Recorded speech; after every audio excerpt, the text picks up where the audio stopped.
Continuando con la clasificación de las empresas, ay, perdón, vamos a realizar en este momento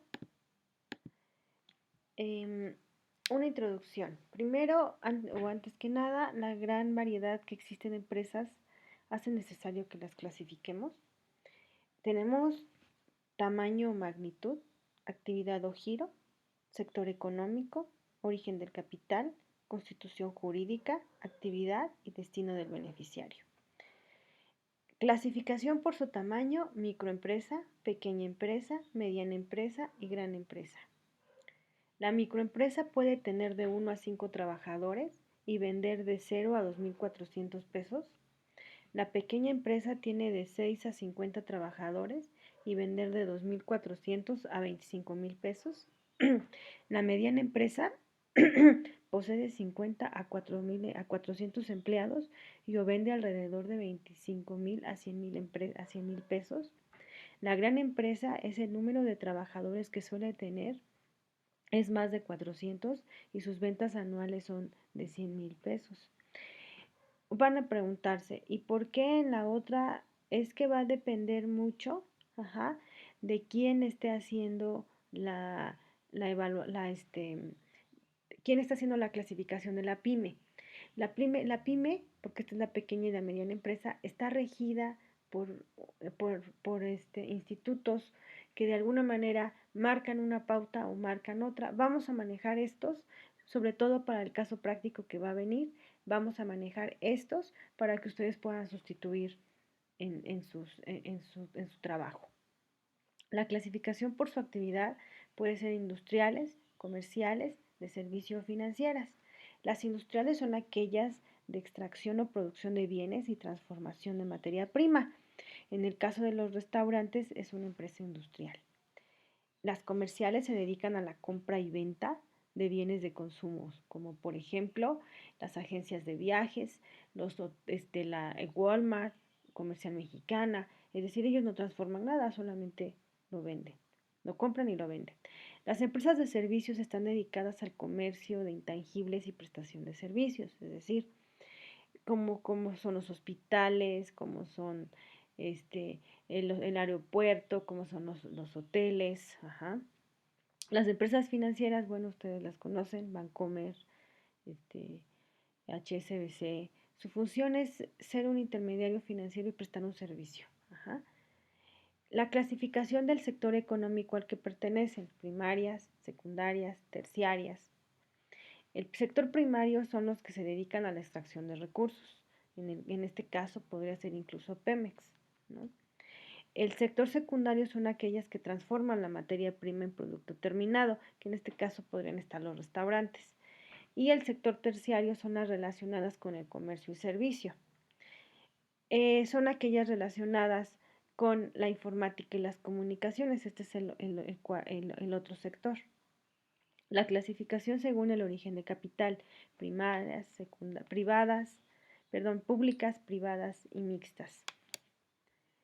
Las empresas públicas: en este tipo de empresas en la cual el capital le pertenece al Estado. Las privadas son aquellas en las que el capital proviene de particulares. Las empresas mixtas: en esta empresa es cuando la propiedad del capital es compartida entre los particulares. Entonces, ahora, por su constitución jurídica las podemos tener individuales o unipersonales o sociedades. Las sociedades, aquí habría que determinar, las dos necesitan personas y capital, no importa si son individuales o sociedades. En las sociedades tenemos la sociedad de responsabilidad limitada, la sociedad colectiva, la sociedad en comandita, la sociedad de hecho, la sociedad anónima, que pueden ser abiertas o cerradas, la sociedad por acciones y la sociedad cooperativa.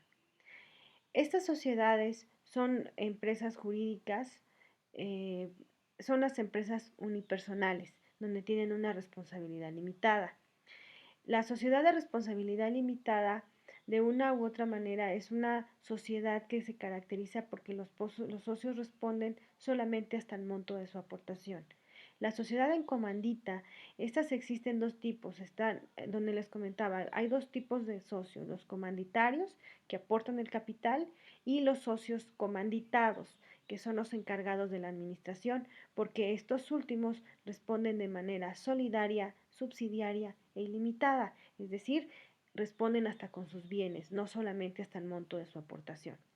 La sociedad anónima abierta corresponde a aquellas donde se hacen ofertas públicas y se trazan en la bolsa. Un ejemplo de ellos podemos tener a Bancomer. Bancomer es un banco, si le podemos llamar así, que de una u otra manera nos está manejando, que se vendió a nivel Bolsa Mexicana de Valores, fue una venta abierta y pues obviamente corresponde a una sociedad anónima abierta, es decir, yo necesito dinero y puedo lanzar acciones para obtener dinero a través de la Bolsa Mexicana, donde cualquier persona puede comprar esas acciones si tiene dinero para hacerlo. Las sociedades anónimas cerradas son en las cuales no se pueden hacer ofertas públicas. Son los mismos accionistas los que pueden, solamente ellos pueden hacer esto, nadie más. En México, las sociedades anónimas solamente que sean pequeñas, porque lo que es Televisa, Televisión Azteca y todas ellas realmente, Telmex, todas ellas tienen ofertas, son sociedades abiertas. La sociedad en comandita por acciones se constituye por la reunión de un capital dividido en acciones o cupones de acción y suministrado por socios cuyo nombre no figura en la escritura pública, por eso se llaman por acciones. Las sociedades cooperativas es aquella que está integrada por personas de una sociedad o de una clase trabajadora que aporta. Esto fue lo que pasó, por ejemplo, con Pascual. Ellos lo que hicieron fue que cuando ya iba a tronar la empresa, todos los socios se reunieron, todos los trabajadores se reunieron y salvaron la empresa. Por eso se volvió una cooperativa. Eso sería todo. Muchísimas gracias. No, perdón. Según la clasificación, pueden ser locales, provinciales, regionales, nacionales y multinacionales. Las locales son todas aquellas que operan dentro de un municipio, ciudad o el pueblo. Las provinciales realizan sus operaciones en la provincia o un estado determinado. Las regionales involucran varias provincias, es decir, Ecatepec, Estado de México, Chalco, ¿no? Empresas nacionales, estas ya hablan de toda la región, son las que realmente practican ventas en todo el país. Y las empresas multinacionales, sus actividades se extienden en varios países y los recursos pueden dirigirse a otros países. Su clasificación según su beneficio. Unas son lucrativas y otras no son lucrativas. Las empresas lucrativas son aquellas que buscan obtener ganancias. Aurrera, Walmart, Comercial Mexicana, los restaurantes. En el caso de las empresas no lucrativas son aquellas que les interesa más el factor social y les ayudan a la comunidad. Es decir, Fundación Azteca, Fundación Televisa, Teletón, las escuelas, se supondría privadas, no deberían de tener fines de lucro. Entonces, con esto daremos por terminada la clasificación y disculpen, lo que pasa es que se me olvidaban estas diapositivas. Gracias. Clasificación de la empresa. Bueno, cuando nosotros estamos hablando de qué es una empresa, nosotros ya habíamos comentado que las empresas son actividades económicas organizadas que se dedican a la transformación, a la producción o a la administración de bienes, dependiendo si es una empresa de servicios o no. Nosotros estamos regulados por el Código de Comercio Mexicano, por supuesto. Entonces, esto es parte de lo que es una empresa. También nos habla de que en términos económicos la empresa se define como la unidad que reúne los servicios de los factores de producción. ¿Cuáles son los factores de producción? Servicios, recursos, trabajo y capital.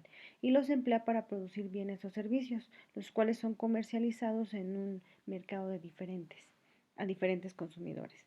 Las empresas se pueden clasificar según su actividad, su tamaño, su propiedad de capital, su ámbito de actividad o su forma jurídica. Por su actividad pueden ser primarios, secundarios o terciarios. Nosotros ya habíamos hablado de esto en algunas diapositivas anteriores. Cuando son grandes empresas se manejan capitales y financiamientos. La verdad es que tienen más o menos entre 250 empleados o más. Las empresas medianas son aquellas que sus ingresos y sus capitales y sus ventas están limitados y no exceden de 100 personas. Las empresas pequeñas, estas se dividen en tres.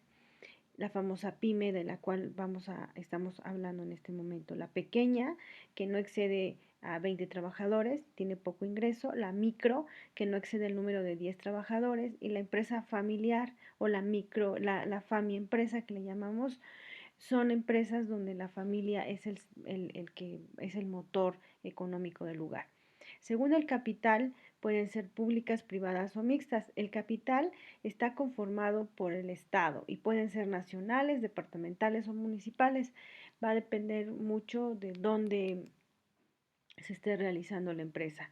Privadas, que bueno, el capital no es del Estado, es de accionistas privados, es su dinero. Y las mixtas, que está conformado por una parte pública y otra parte privada. Según su ámbito de actividad, están las locales, que son aquellas que operan en un municipio o departamento, las regionales, que tienen un radio de operación que se limitan a una provincia, la nacional, cuando son ventas que llevan a cabo todo el territorio nacional, o el internacional, cuando sus actividades se extienden fuera del país. De alguna u otra manera, cuando son locales, pues solamente manejan el municipio, después se van a la región, la región de La Paz, de los Reyes de La Paz, de Iztapaluca, de Chalco, posteriormente se vuelven nacionales y después internacionales. Su ámbito jurídico son las sociedades de responsabilidad limitada. Los socios responderán hasta el monto de su aportación. En lo que se refiere a esto, nosotros tenemos ciertas características que nos indican que en ocasiones podemos abrir una sociedad donde vamos a aportar 200,000 pesos, 50,000 pesos, 30,000 pesos. Bueno, entonces, si la empresa, ¿sí?, llega a tener algún problema, nosotros solamente vamos a responder hasta el monto de lo que quedamos que íbamos a aportar, los 200, los 50, los 30, los 20, dependiendo cuánto íbamos a aportar, y no nos van a poder quitar más allá. Si nosotros no tenemos esta característica de que diga que es limitada, quiere decir que estamos ilimitados, y entonces sí pueden acudir y agarrar hasta nuestros propios bienes. Los socios en esta sociedad, se modificó el código y ahorita lo están manejando a 30 socios, no a 25, o sea, a 30. Las sociedades anónimas se forman por la reunión de un fondo por los accionistas. En el código nos marca dos personas como mínimo y 20,000 pesos para poder hacer esta. Esta sociedad de responsabilidad limitada puede abrirse hasta con 1 peso, e incluso, no sé, los que vivan por aquí por Nesa o por ahí por los Reyes de la Paz, se pueden dar cuenta que hay muchas sociedades de responsabilidad limitada, la famosa DDRL, incluso Walmart, que es una empresa grande, es una sociedad de DRL. La sociedad anónima como Televisa, como Televisión Azteca, como varias de las que nosotros conocemos, de alguna manera serán responsables hasta el monto de su aportación y serán administradas por gestores que pueden ir quitando, es decir, administradores que ellos pueden ir quitando. El administrador puede ser de la misma empresa o puede ser de diferente, que no pertenezca a la empresa. No podrán funcionar ni formarse con menos de 5 socios. No, en México lo estamos manejando con 2 socios. Con 2 socios hacia arriba, el Código de Comercio nos está indicando que podemos nosotros hacer una empresa. En las sociedades anónimas no se podrán dar a conocer los números de los integrantes. Por eso, por ejemplo, dice Televisa S.A., Telmex S.A., la sociedad ni un solicitándola por la Cámara de Comercio, cosa que no ocurre con los demás tipos de sociedades. Cuando un accionista quiere retirarse de la sociedad o desea comprar o vender sus acciones, no es necesario hacerlo bajo una escritura pública, es decir, como no tienen su nombre, pues ellos pueden venderla sin ningún inconveniente. La sociedad anónima están exoneradas de cuando se trata de pagar deudas aduanales. En efecto, esto sí es una realidad. Cuando se trata de pagar una deuda aduanal, tienen ciertas ventajas en los impuestos que la sociedad de responsabilidad limitada no lo tendría. Las desventajas es que no se puede dar a conocer el nombre de los integrantes. Cuando un accionista se requiere de alguna manera, pues se retira y en ocasiones no sabemos quiénes son los que están en la empresa, porque como son al portador, entonces realmente ese es el inconveniente de la sociedad anónima. No sabemos quiénes son nuestros socios, porque si el socio decidió vender la acción, nosotros no, vaya como sociedad, no podemos evitarlo, no podemos decirle, no, no queremos a ese socio o no queremos a esa persona. Y de alguna manera sí tiene la desventaja en este sentido de que no pague impuestos aduanales, es que tiene requisitos aduanales muy altos los productos para poder pasarlos hacia el exterior. Entonces, a lo mejor no hay un requisito tributario, pero sí hay algo que le llamamos nosotros eh, las barreras arancelarias, que esta barrera arancelaria no necesariamente es un impuesto. Sin embargo, por ejemplo, Estados Unidos, las últimas veces que quisimos pasar las cebollitas de cambray o los aguacates, pues nos pusieron muchas barreras arancelarias y una de ellas fue que nuestros automóviles contaminaban. Entonces, no tanto es de la parte tributaria, sino aquí ya viene esta barrera arancelaria que de alguna u otra manera nos están prohibiendo vender nuestro producto al exterior.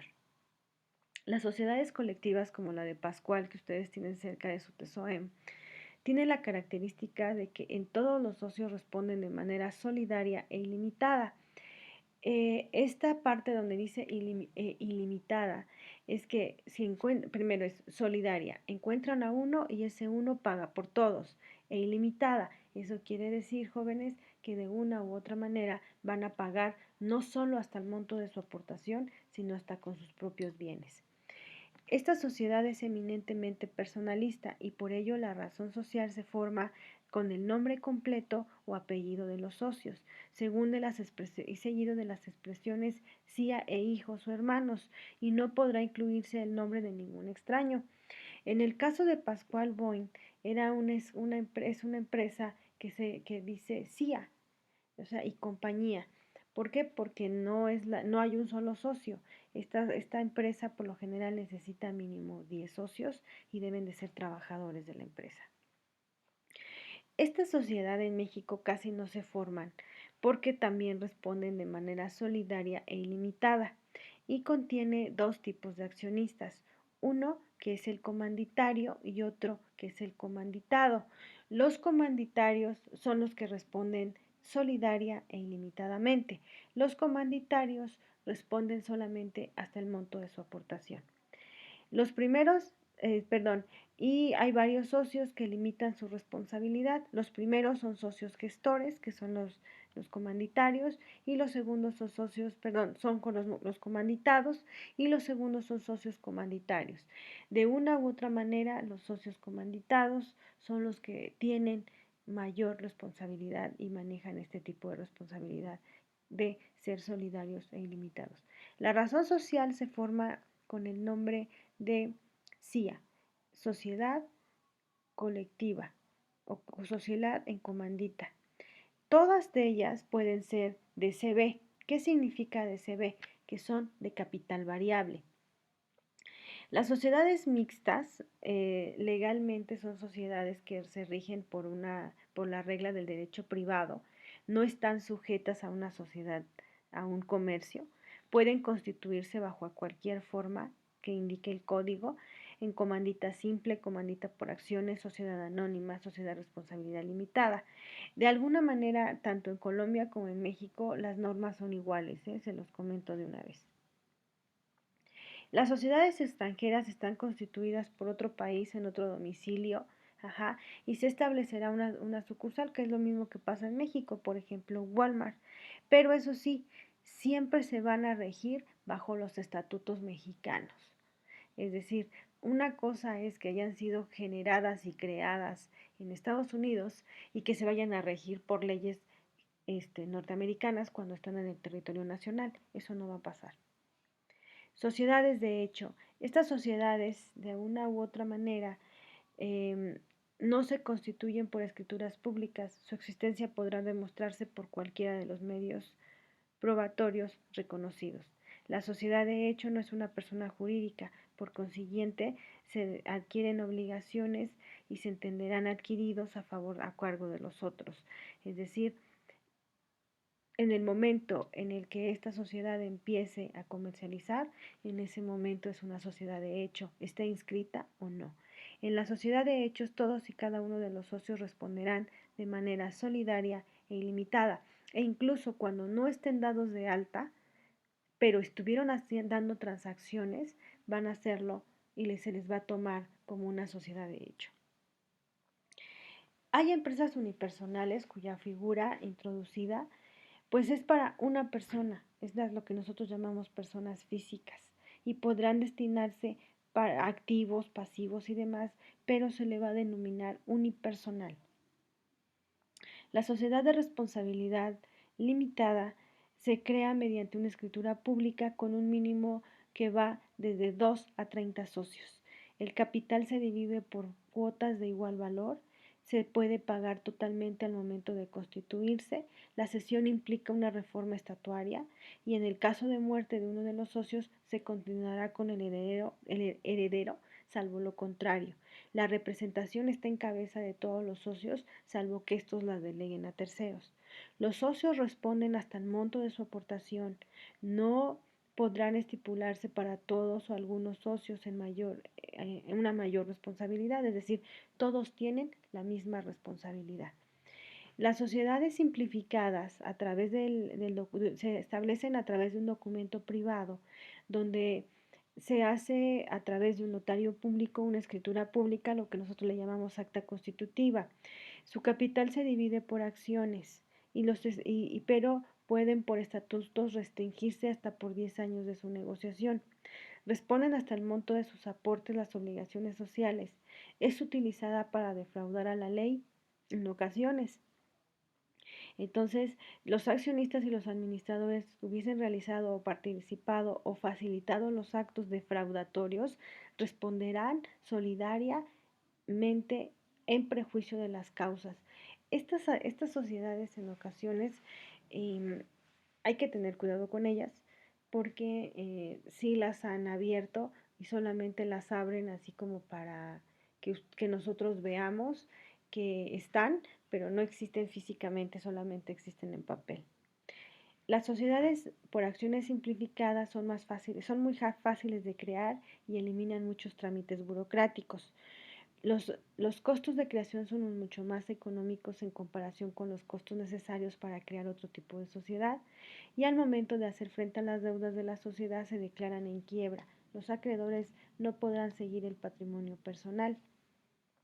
Ahora, una sociedad ya constituida puede transformarse.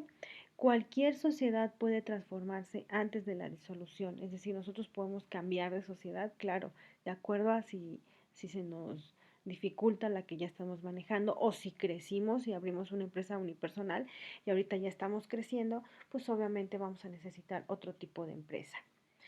Eso sería todo. Muchísimas gracias. Hola a todos, bienvenidos a este nuevo tema dentro de la temática gestión de pymes. En esta ocasión vamos a ver y a recordar lo que es la clasificación de las pymes, pero vamos a ahondar en cada una de sus características y vamos a resaltar sus aspectos más importantes. Así que una vez más, bienvenidos y comencemos. Cuando hablamos acerca de la clasificación de las pymes, ya habíamos visto esta clasificación de una forma muy resumida, pero enfocándonos en cuanto a características de empleados, en cuanto a características de activos, de tamaño.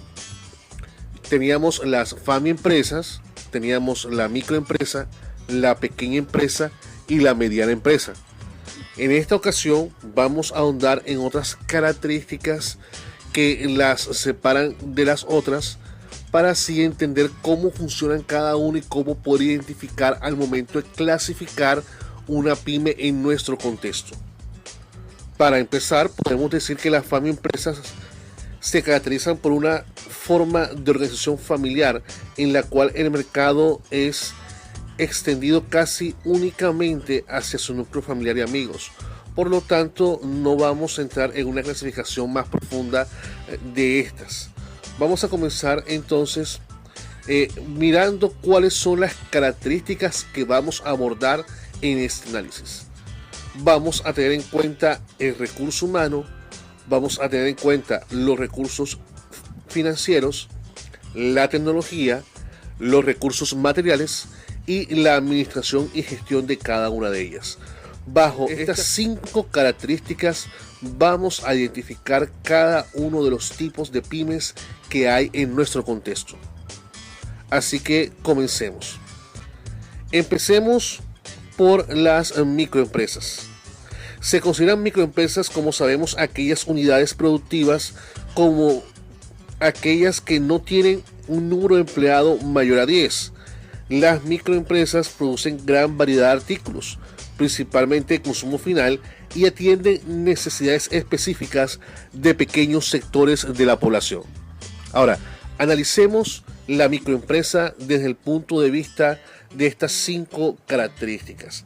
Empecemos en relación con el recurso humano. Como hemos dicho antes, la microempresa ocupa hasta 10 empleados. La mayor parte de la mano de obra proviene de la familia de los propietarios. En cuanto a la remuneración, lo que se ofrece es relativamente bajo. En algunas ocasiones no se remunera directamente.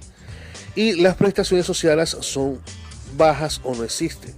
En este caso, empezamos con las empresas micro, donde, como decimos, los empleados son hasta 10, la mano de obra proviene de la familia, donde apenas se ha pasado de esa empresa a una micro, y la remuneración es básicamente estructurada quizás de acuerdo a cómo está el orden jerárquico dentro de la familia.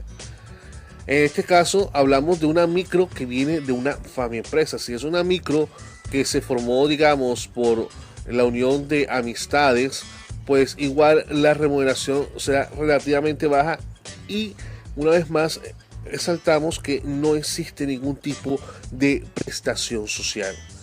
En cuanto a los recursos financieros, la inversión de capital es baja. Las utilidades generadas por este tipo de empresas son dedicadas a satisfacer las necesidades de subsistencia. Por otra parte, sus propietarios, sin que exista mayor posibilidad de reinversión para la expansión de la misma. Quiere decir que los propietarios de las microempresas, en cuanto a recursos financieros, cualquier utilidad se reinvierte en la misma, básicamente para que ésta siga existiendo. La utilidad que tienen los propietarios inmediatamente la invierten en el negocio para mantenerlo a flote. En el caso de los recursos materiales y los productos, la utilización de maquinaria es mínima y generalmente obsoleta en este sentido. Las instalaciones físicas son reducidas y generalmente la producción se lleva a cabo en la vivienda de los propietarios para minimizar los costos, obviamente. Y la mayor parte de sus productos son bienes de consumo final. Y en este caso cabe resaltar que estos bienes de consumo final tienden a ser sobrepedidos, ya que no hay una producción muy grande y solamente se atienden a los clientes habituales que están acostumbrados a X cantidad de producto que nosotros ofrecemos. En cuanto a lo que es la relación con su tecnología, la tecnología empleada es esencialmente artesanal, debido a la utilización intensiva de la mano de obra y al empleo de herramientas y equipos sencillos. ¿Qué quiere decir esto? El uso de la tecnología es muy limitado en las microempresas, ya que sale inicialmente más económico una inversión en mano de obra que una inversión en equipos y tecnología. El conocimiento de un proceso de producción elemental es básico para la creación de este tipo de empresas. Y el consumo de energía es bastante bajo debido a que no hay un gran uso de maquinarias, pero sí de mano de obra. Por lo tanto, en este sentido, el consumo de la energía necesaria para máquinas es mínimo. Continuamos con la relación entre la administración y la forma organizativa, que es el último punto o la última característica dentro del análisis de la microempresa. Su estructura organizativa es informal. Él o los propietarios controlan personal y directamente las funciones básicas, producción, ventas y finanzas. Esto quiere decir que una sola persona puede llevar a cabo muchas funciones debido a que la empresa está en etapa micro. Por lo tanto, no es de extrañar que una sola persona haga 2 y hasta 3 funciones con el propósito de no pagar varios salarios, de ahorrar costos y tratar de mantener la empresa con las utilidades que se generan y que se reinvierten en la misma. Es muy extraño que se lleven registros o estadísticas y en muy pocas de este tipo de empresas como las micro se lleva un registro contable. Muy bien, estas son las características de la microempresa. Veamos ahora cómo analizamos a la pequeña empresa. A este grupo corresponde el mayor número de empresas industriales existentes en nuestro país y su actividad económica está concentrada en la producción de bienes y servicios tradicionales. Por su elevado número, que es una característica en cuanto a la comparación con la micro, y por el tipo de bienes que produce, se encuentran enfrentadas en una competencia intensa, debido a que hay más pequeñas empresas que micro y no tienen ninguna influencia sobre la fijación de precios en el mercado. Debido a esto, en los últimos años se ha buscado el desarrollo de la pequeña empresa principalmente por su capacidad de generar empleo a corto plazo, ya que la creación de un nuevo puesto de trabajo exige menores costos. Debido a esto, hablemos de la característica de los recursos humanos. Los salarios ofrecidos son bajos en comparación, obviamente, con la mediana y con la gran empresa. El nivel de prestaciones sociales ofrecidas a los trabajadores es más bajo que la mediana y la pequeña. Sin embargo, existe un esbozo de estas prestaciones sociales que en comparación con la que veíamos en la microempresa no existía. El trabajo del hombre es decisivo en el proceso de producción, debido principalmente al poco grado de mecanización.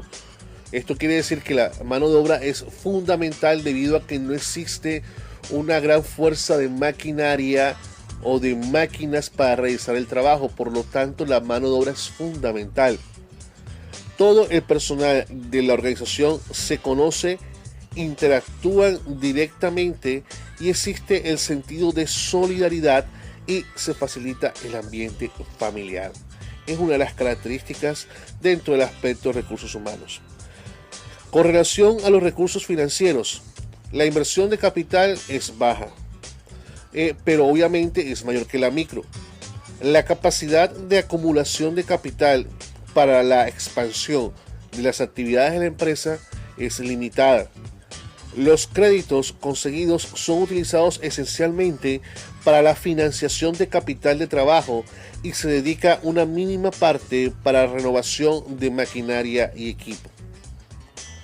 En cuanto a la relación con los recursos materiales, generalmente su maquinaria tiende a ser obsoleta o se encuentra un poco atrasada de acuerdo a las tendencias tecnológicas del momento y requiere bastante mano de obra. Sus instalaciones no son muy amplias y en ocasiones no se dispone del espacio físico necesario para su fin. La mayor parte de sus productos son bienes de consumo final y corresponden a manufacturas tradicionales. Continuamos con la tecnología. Su nivel tecnológico es sencillo y a veces un poco rudimentario. El consumo de energía es poco intensivo debido a que no hay un gran uso de maquinarias o tecnologías. No existe de igual forma diversificación tecnológica en los procesos productivos y administrativos. Por falta de recursos, tanto financieros como humanos, se dificulta la investigación y el mejoramiento de las técnicas actuales para la generación de una tecnología propia. Esto quiere decir que no podemos hablar de un departamento de I+D de investigación o desarrollo, o de un fondo o de una partida destinada con este propósito, debido a que no existe una gran amplitud en los recursos financieros. El conocimiento del proceso de producción generalmente es básico para la creación de este tipo de empresas. Y continuamos con la característica de la administración. Su estructura organizativa es elemental y se le da especial relevancia al área de producción. Se presenta una gran centralización administrativa, ya que se concentran en el propietario los procesos de dirección, planeación, control y toma de decisiones. Además, no utiliza los servicios de organismos asesores de ningún tipo. Sin embargo, mientras que en la microempresa la estructura en la informal ya comienza a formalizarse, aunque recae en una persona los principales procesos administrativos dentro de la organización. Muy bien, esto es lo referente a la pequeña empresa. Veamos las características de la mediana empresa. Este tipo de empresas está integrada por aquellas cuyas características son una combinación entre la pequeña y la gran empresa. Ocupa el segundo lugar en el número de empresas industriales en nuestro contexto. Su actividad económica está dirigida a la producción de bienes de consumo final, tales como textiles, plásticos, y de algunos bienes de capital, tales como maquinarias, electrodomésticos y equipo profesional. Analicemos sus características. Con relación a su recurso humano, está ubicada dentro de la mediana empresa porque ocupa, sabemos, el número de personas que puede estar entre 50, 51 hasta 199 o 200. Ocupa igualmente tanta mano de obra sin calificar como altamente calificada. Esto quiere decir que no discrimina al momento de la contratación. Lo importante es que tiene que mantenerse y va creciendo, y hace uso tanto de la mano de obra calificada como aquella que no está en ese mismo nivel. El personal ocupado recibe una remuneración superior, obviamente, a la de la pequeña empresa, pero inferior a la de la gran empresa. Las prestaciones sociales representan algo mayor al 30% del sueldo que se le asigna a los empleados. Este porcentaje puede variar, puede ser del 30, algunos dicen del 33, otros del 41, otros del 76. Todo depende de la parte legal y de la parte extralegal que se maneje dentro de esta empresa. Con relación a los recursos financieros, la inversión de capital por la empresa es más alta que, en este caso, la pequeña empresa. La productividad del capital es superior a la pequeña empresa y obviamente a la de la micro. Presenta una mayor capacidad de acumulación de capital, por lo tanto es factible que pueda utilizar no solamente para reinvertirlo en el negocio, sino para ampliar. La mayor parte de los créditos son destinados a la financiación del capital de trabajo y se destina un bajo porcentaje a la obtención de nuevas tecnologías. Aquí, a diferencia de la pequeña y de la micro, ya empezamos a ver que de los recursos financieros se empiezan a obtener una partida o un rubro para la obtención de maquinarias o nueva tecnología, a pesar de que es algo pequeño, pero ya el negocio comienza a dar para que esto pueda realizarse. En cuanto a los recursos materiales, cuenta con instalaciones relativamente más amplias y adecuadas a sus necesidades. Cuenta con una maquinaria relativamente moderna y con una aceptable capacidad de producción. Aquí la mano de obra está apoyando a la maquinaria. ¿En qué sentido? Ya las máquinas están produciendo, están dando su labor, y la mano de obra está pendiente de su funcionamiento, ayudando a que la producción sea la deseada. Sus productos generalmente son bienes de consumo final intermedios y de capital. Ya aquí vemos otro tipo de clasificación de productos que se dan en este tipo de empresas. Con relación a su tecnología, se encuentra un grado de tecnología que varía desde el elemental hasta el relativamente sofisticado, como habíamos hablado antes, debido a que ya existen partidas que nos permiten invertir en tecnología, así sea a un nivel pequeño.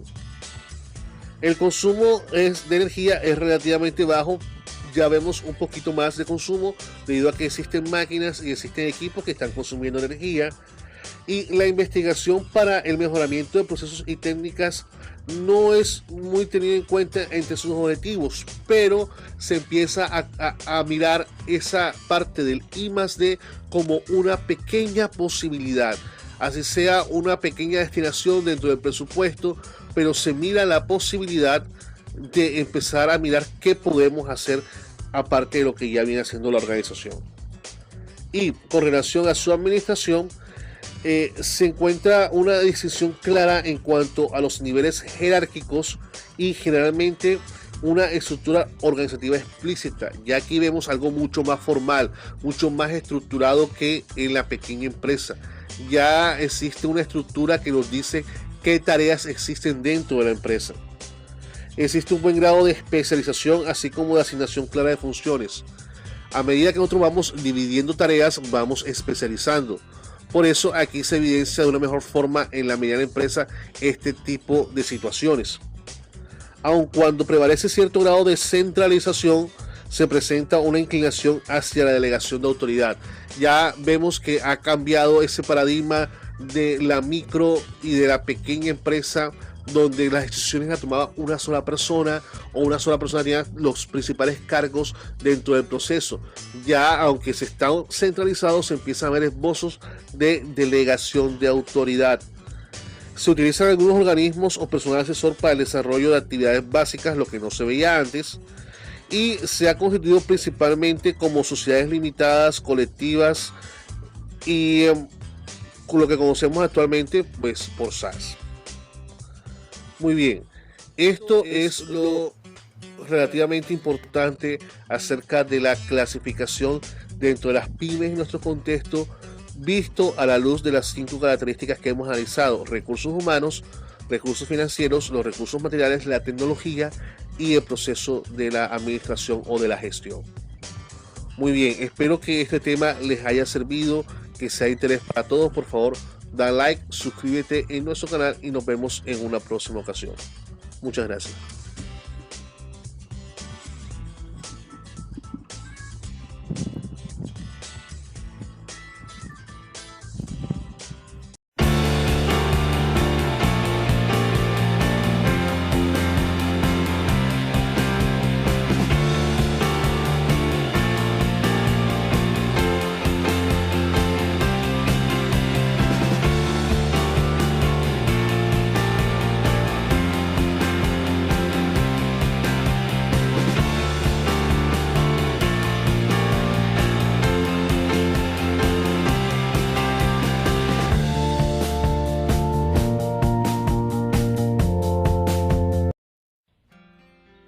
Las PYME son pequeñas y medianas empresas con un número no muy grande de trabajadores y con una facturación moderada.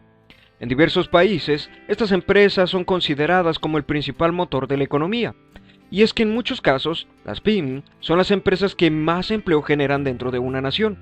Y es muy sencillo tomar nota del porqué. En toda nación, la gran mayoría de las empresas no pueden ser grandes corporaciones. De hecho, lo antes mencionado ocurre en todos los países del globo. En España, por ejemplo, las PYME constituyen más del 99% de las compañías. Es así como un importante espacio del mercado es cubierto por medio de estas empresas. Y no solo nos referimos en cuanto a la oferta que pueden llegar a proporcionar dichas PYME, sino que principalmente las fuentes de trabajo que ofrecen a la comunidad. En España, las PYME generan el 67% del empleo. En Chile, una nación con altos estándares de libertad y competitividad económica, las PYME significan el 80% de la oferta de mano de obra dentro de ese país. Con respecto a términos técnicos, en cuanto a lo que son las PYME, estos nacieron de la Comisión de la Unión Europea, Estas son clasificaciones que se han ido estandarizando en varios países del globo. Para que las pymes sean consideradas como tales, deben de tener como número menos de 250 empleados contratados, y nos referimos a los de planta, pero también a los empleados externos que se pueden llegar a subcontratar.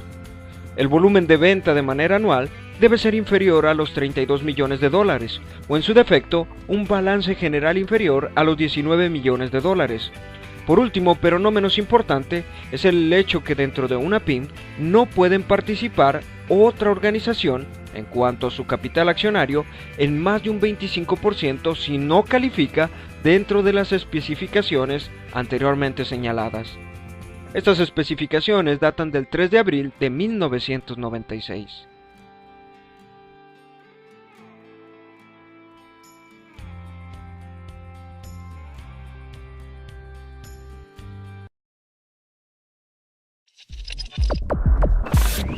Spin TV.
created using Powtoon.